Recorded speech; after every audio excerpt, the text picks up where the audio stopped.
উচ্চ মাধ্যমিক 2025 রাষ্ট্রবিজ্ঞান লাস্ট মিনিট সাজেশন, পূর্ণমান 80, সময় 3 ঘন্টা 15 মিনিট। এই সাজেশনের প্রত্যেকটি অধ্যায় টু অধ্যায়ে যে প্রশ্ন দেয়া হয়েছে তোমরা সলভ করে যাও, এর বাইরে একটি প্রশ্ন কিন্তু আসবে না। প্রত্যেকটা সাবজেক্টে কিন্তু এইভাবেই কিন্তু সম্পূর্ণ সাজেশন থেকে কমন এসেছে। তো চলো আমরা ভিডিও শুরু করি। দেখো, প্রথম অধ্যায় আন্তর্জাতিক সম্পর্ক। এখান থেকে দেয়া হয়েছে তোমাদের 4টি প্রশ্ন।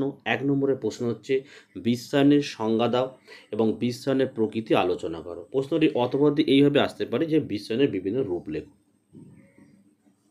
2, জাতীয় স্বার্থ কাকে বলে? জাতীয় স্বার্থ রক্ষার বিভিন্ন উপাদান উল্লেখ করো।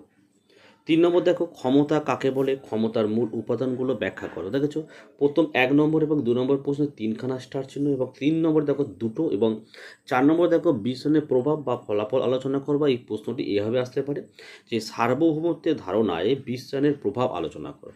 তো এই 4টি প্রশ্ন প্রথম অধ্যায় থেকে পড়ে যাও, একটি প্রশ্ন এখান থেকে শিওর আসবে। পঞ্চম অধ্যায় হচ্ছে কয়েকটি প্রধান রাজনৈতিক মতাদর্শ। 1 নম্বর প্রশ্ন, উদারনীতিবাদ কাকে বলে? এর সাথে উদারনীতিবাদের মূল বৈশিষ্ট্য আলোচনা করো।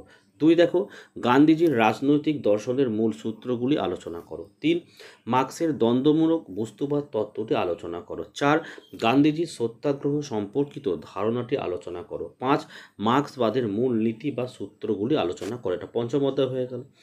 প্রত্যেকটি প্রশ্ন কিন্তু এখানে গুরুত্বপূর্ণ। মার্ক্সবাদও আসতে পারে, গান্ধীবাদও কিন্তু আসতে পারে। ষষ্ঠ অধ্যায় থেকে 4টি প্রশ্ন দেওয়া হয়েছে। 1 নম্বর দেখো, এক কক্ষ বিশিষ্ট ও দ্বিকক্ষ বিশিষ্ট আইনসভার পক্ষে ও বিপক্ষে যুক্তি দাও। পরীক্ষাতে দুটো আসবে, হয়তো এক কক্ষ বা দ্বিকক্ষ, এবং দ্বিকক্ষ বিশিষ্ট আইনসভাটাই বেশি ইম্পর্টেন্ট এবছরের জন্য। 2, দেখো ক্ষমতা স্বতন্ত্রীকরণ নীতি কি? ক্ষমতা স্বতন্ত্রীকরণ নীতির পক্ষে ও বিপক্ষে যুক্তি দাও।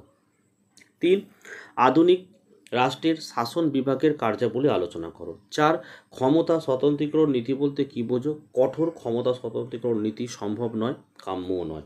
মন্তব্যটির যথার্থতা বিচার করো। চলো, সপ্তম অধ্যায় 1 নম্বরের প্রশ্ন, মুখ্যমন্ত্রীর ক্ষমতা ও পদমর্যাদা আলোচনা করো। 2, রাষ্ট্রপতির ক্ষমতা ও পদমর্যাদা আলোচনা করো। 3, পশ্চিমবঙ্গের বিধানসভার অধ্যক্ষের ভূমিকা আলোচনা করো।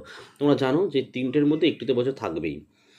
অষ্টম অধ্যায় ভারতের আইন বিভাগ। এখান থেকে 3টি প্রশ্ন দেওয়া হয়েছে। 1, ভারতীয় পার্লামেন্টের আইন পাসের পদ্ধতি আলোচনা করো। 2, ভারতীয় পার্লামেন্টের ক্ষমতা ও কার্যাবলী আলোচনা করো। 3, অর্থ বিল কি? ভারতের সংসদে অর্থ বিল পাসের পদ্ধতি আলোচনা করো। চলো, নবম অধ্যায় 4টি প্রশ্ন দেওয়া রয়েছে। 1, ভারতের সুপ্রিম কোর্টের গঠন ও কার্যাবলী আলোচনা করো। 2, ক্রেতা সুরক্ষা আদালতের ওপর একটি টিকা লেখো। 3, লোক আদালতের ওপর একটি টিকা লেখো। 4, ভারতের বিচার ব্যবস্থার ওপর ভারতের বিচার ব্যবস্থার বৈশিষ্ট্য লেখো। তো এই ছিল তোমাদের সাজেশন।